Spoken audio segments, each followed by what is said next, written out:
Hey, welcome back. It's Baltimore with Total Geek Live Presents, and today I'm here to talk to you about Shadowland. Yeah, Shadowland. That is a Marvel Comics event that happened in 2010. It was a smaller event. It's a sort of focus of the family type of event. That's a strange choice of words.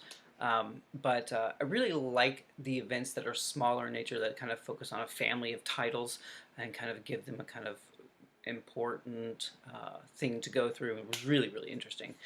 This one is really cool. We have Matt Murdock, Daredevil, has become the leader of the Hand. Strangely enough, yes, he does. He's become more extreme. He's become darker. He has a new costume. He's decided to build a temple slash prison in the Hell's Kitchen, which is basically right outside my window. And he's turned really dark, and heroes are concerned. He's more extreme, and he ends up killing Bullseye, just gutting him, killing him, letting him be, and saying, this is to show anyone else this is what's going to happen to you, sort of as a warning. And we come to find out he's actually been possessed by the Beast of the Hand, which is the kind of power source for all of the Hand. And so the heroes kind of have to decide what they're going to do, how they're going to defeat him, how they're going to stop him.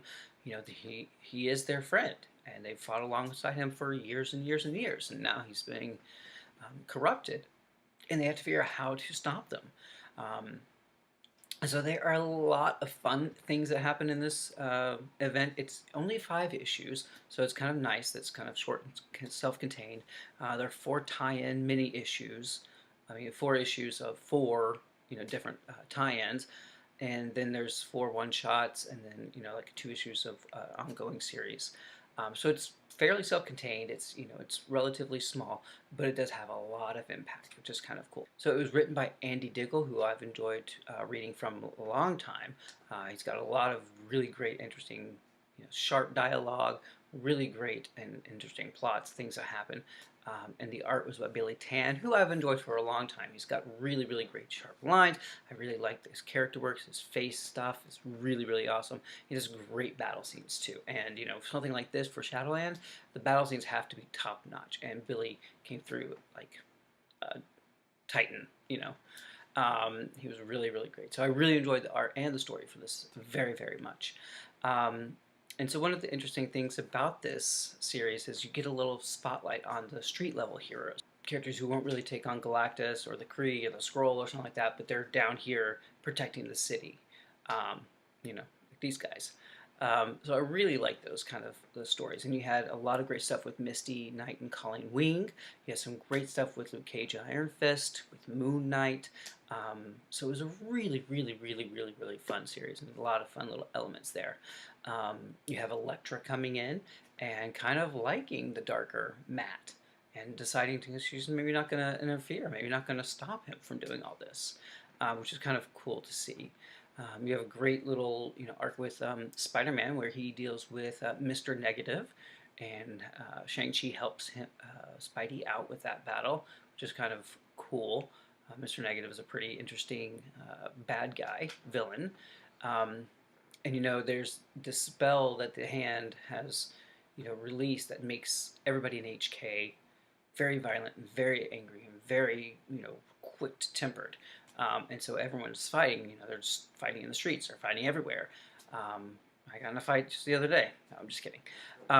So there was a lot of craziness happening, and the heroes are trying to do everything they can to stop what's going on. They know they have to confront Matt. They know they have to stop him, and they just are dreading it because they're his friend. That he's their friend. And so they finally make their way through Shadowland. And then, one of the long-time supporting characters of Daredevil, Foggy Nelson, he's making his, earnest plea to Matt to stop. He climbs up his way up into the Shadowland, and he pleads when he wants to stop him. And then Matt is conflicted too because he wants to kill him, and he doesn't want to kill him. He's possessed. He doesn't have all these raging things going through him. And Iron Fist takes that opportunity, tackles him, and uses his own chi to heal the Beast out of Daredevil, out of Matt. And it's a great moment where you see Matt realize everything that he's done, and knowing that he doesn't have enough strength to stop the beast from coming back to control him, and he kills himself. He doesn't want any more pain to happen, and so he kills himself. And Shadowland collapses, and this whole setup is destroyed. Um, and it was it was pretty powerful. I mean, of course, this is comics, and of course, his death didn't last too long, but there was a lot of really great ramifications from the series. Great fun things that happened through this. We got a new Power Man, which was cool. You might have actually seen him in a couple of other series that have happened around now. Elektra steals his body at the end. Uh, Classic, hand move to resurrect him. Bullseye is resurrected again. Um, at the end, Matt steps off a bus in a rural town, starting his long journey back. And so he has a separate journey for himself. And then Black Panther takes over his title and becomes the new Man Without Fear. So he moves into Hell's Kitchen and kind of become a more street level character, and kind of takes up where Matt has left and trying to rebuild Hell's Kitchen. And that was a really fun, interesting, uh, run that happened. I enjoyed that a lot, and led to some more Black Panther series, which is always awesome. We have Kingpin, who actually now takes over the Hand and uses Typhoid Mary as his one of his pawns in this scheme. So that was really interesting. That led to a lot more depth for Kingpin and ramifications as well. So overall, this series was really, really great. I do suggest you pick up Shadowland because it was a lot of fun. Smaller events, good. Smaller number of tie-ins, not as much, but the tie-ins were really good.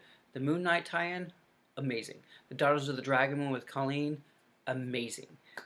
Definitely should read those and pick them up. So it was a lot of fun. There's only 5 issues, so it's not a big, huge, long, drawn-out event. So that's really great. Andy Diggle did a great job. Really enjoyed this series so much. So I definitely think you should pick it up. And if you have read it and you like it or you don't, tell me in the comments. I want to know what you think. I want to see if we have a discussion about it. What do you think of Shadowland? And I guess that's it for me. So as always, it's all geek to us. Take care.